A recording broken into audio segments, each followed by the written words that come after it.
Bonjour à tous, c'est Geeks de Books and Geeks, et là je vais vous faire une petite présentation d'une série de comics que je suis en train de lire.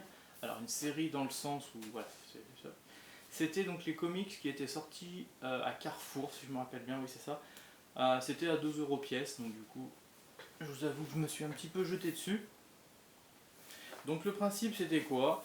Ils en avaient sorti 8, donc ça c'est ceux qui sont sortis il y a un an et demi.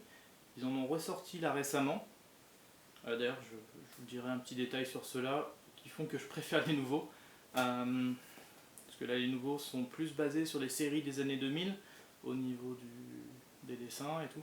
Et puis même la qualité du papier, ça n'a rien à voir. Là on est vraiment sur du papier très... pas du papier journal non plus, mais voilà, une qualité de papier qui n'est pas top pour du comics, je trouve. Je vous avoue que sur du comics, j'aime bien le papier glacé, voilà, bien joli. Les nouveaux s'en approchent, ça reste pas du papier glacé non plus, mais c'est mieux. Cela, c'était, voilà, à ce niveau-là, c'était un petit peu limite.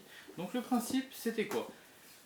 Vous avez un tome par super-héros, on va dire, un petit peu connu, qui va un petit peu vous retracer son histoire.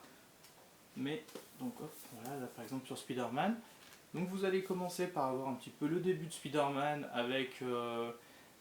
mais vraiment le début, c'est-à-dire avec les dessins du début. Je vous avoue que moi j'ai du mal à lire les dessins des années... je ne pourrais pas vous dire en quelle année étaient ces dessins-là, mais je sais pas, 60, 70, peut-être un peu, même peut-être un peu plus vieux. Moi c'est très dur, parce que je vous avoue que j'ai du mal à me concentrer quand les illustrations... Voilà, au fur et à mesure des années, on a eu une qualité d'illustration qui a monté. L'histoire elle peut être très bien, mais c'est vrai que c'est un peu plus dur quand l'illustration n'est pas à niveau. Et donc voilà, en fait tout simplement, on va suivre des aventures un petit peu iconiques de ce super-héros. Hop, donc là vous voyez, mais dans diverses époques du personnage, voilà, et donc là voilà, on commence à être sur des dessins qui n'ont plus rien à voir. Voilà. Quand vous lisez une histoire où il y a ça, ou une histoire comme ça, c'est pas pareil niveau design. Après, ça change en rien les qualités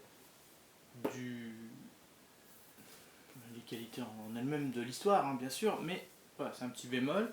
Donc là, pour l'instant, j'ai lu les 5 premiers donc, qui correspondent à Spider-Man, les Avengers, les X-Men, très sympa.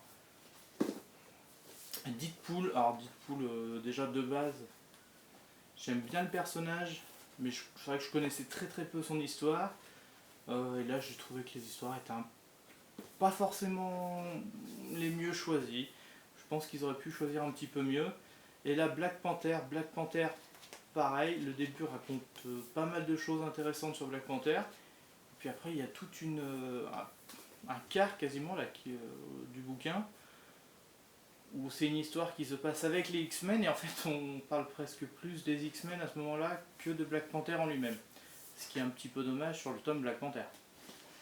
Il me reste 3 tomes, il y a les Gardiens de la Galaxie, il y a... Enfin, au total il y en avait 8. Pour l'instant j'ai vu que ces 5 là. Je sais que dans les 3 tomes qui me restent, il y a Gardiens de la Galaxie et Iron Man. Et je ne vais pas me rappeler du dernier bien entendu. Mais voilà. Honnêtement, moi je les ai achetés 2 € pièce, ça vaut mais largement le coup. Pour vous lancer, si c'est un personnage surtout que vous connaissez pas des masses, ça peut voilà, vous montrer un petit peu ce qui vaut. En tout cas, j'espère que cette vidéo vous aura plu et je vous dis à très bientôt.